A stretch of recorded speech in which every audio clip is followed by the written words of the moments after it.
Before importing the package, please make sure that you have VRC Fury, the Poyomi Toon Shader, and the Gesture Manager installed in this project. To install the package, all you have to do is drag it into the project window, and then press Import. Once it's finished importing, enter the folder and click the RoverCat scene. To equip the provided clothes to your cat, simply select the piece of clothing in the hierarchy. Drag the clothing prefab onto the cat of choice. In this case, we'll be using the leopard. Next, in the transform window, set the position for X and Z both to 0. Doing this will center the piece of clothing on your desired avatar. The clothing in this project have VRC Fury components that will automatically add the clothing to your menus, as well as adjusting blend shapes to best suit the piece of clothing. If you've adjusted the blend shapes on the body, you'll find that the clothing no longer fits perfectly. Here is how we fix this.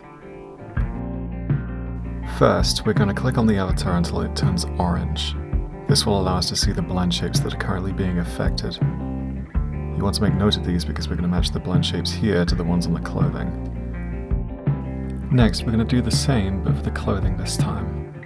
This allows us to edit the blend shapes of the clothing to then suit the changes we've made to the body.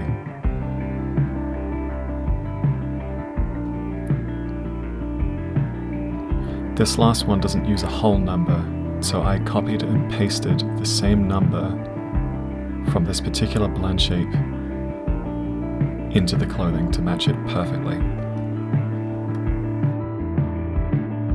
You might have noticed the tufts sticking out of the clothing. These are automatically hidden by VRC Fury's menus. You can check which blend shapes are affected by the clothing and VRC Fury by clicking on the clothing and looking at the VRC Fury component. An important thing to note for those who are going to be using the ruff around the cheeks, if you're using a lynx or another cat that has a ruff. By default, the fizz bones for the ruff are off. To turn them on, go into your Disables menu and then turn them on. Without turning them on, they will not react to your head moving.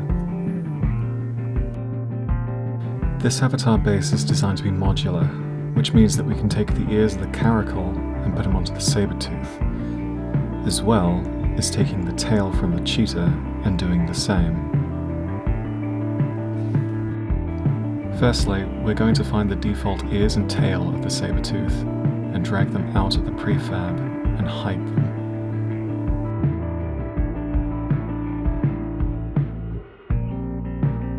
Next, we're going to select the tail of the cheetah. Then all we have to do is drag this tail into the saber tooth prefab.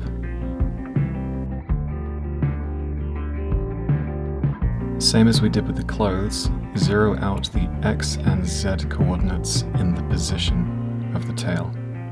This will line it up with the saber tooth. There are some changes that need to be made to the tail now that we have it on the saber tooth. Open up the long tail and go to long tail PB, standing for fizz bones. Over in the inspector window, you'll find the colliders menu. These colliders are the ones that are found on the cheetah.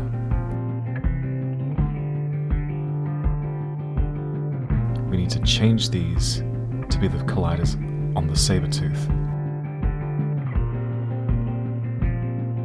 In the saber tooth's dynamics menu in the hierarchy, find colliders. Now we're going to drag the same names on top of the names in the Fizzbone Inspector menu.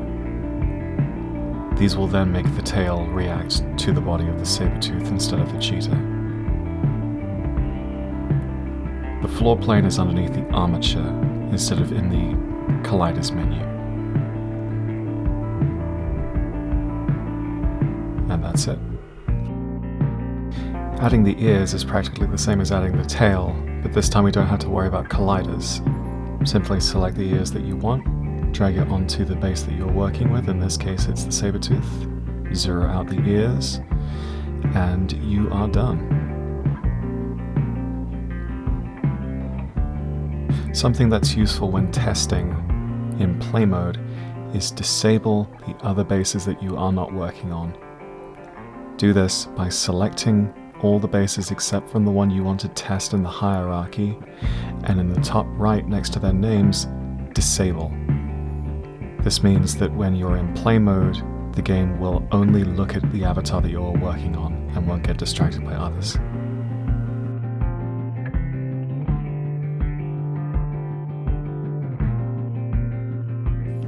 Just like with the clothing, VRC Fury will automatically hook up the tail puppet and put it into the right menu for you when you drag on the new tail.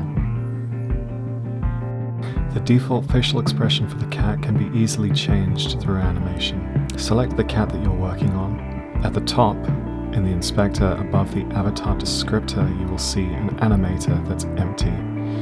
Click the circle to the right of the search bar and select Testing. Once testing is in this slot, go to the Animation tab, look through the Animation drop-down and find Face Reset. Press the Record button, and then in the avatar, with the orange outline, change the blend shape values you want to have as your default.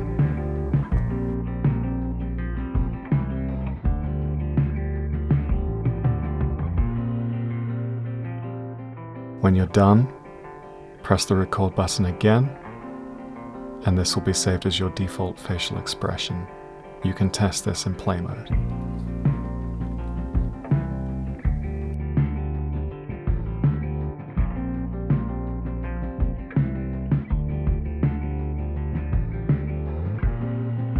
Swapping out audio sources for this base is quick and easy.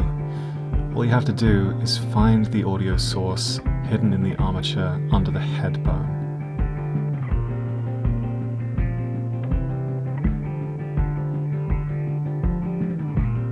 Once you find them, select them, and then select the audio file in the audio source component in the inspector.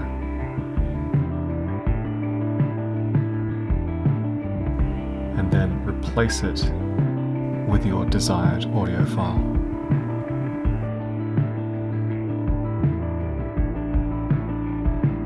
Keep in mind that the animation for the face can be changed to better suit the sound that you put onto the avatar. To test, go into play mode,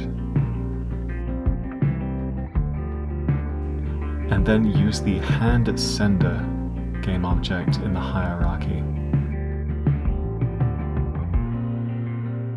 This object has a hand sender component attached to it, which can be used to make your avatar meow or purr.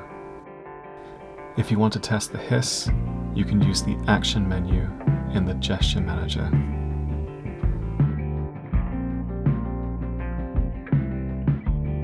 When uploading, we need to specify which cat we want to upload in the SDK. At the top, you'll see the drop-down saying Selected Avatar, then choose which cat you wish to upload.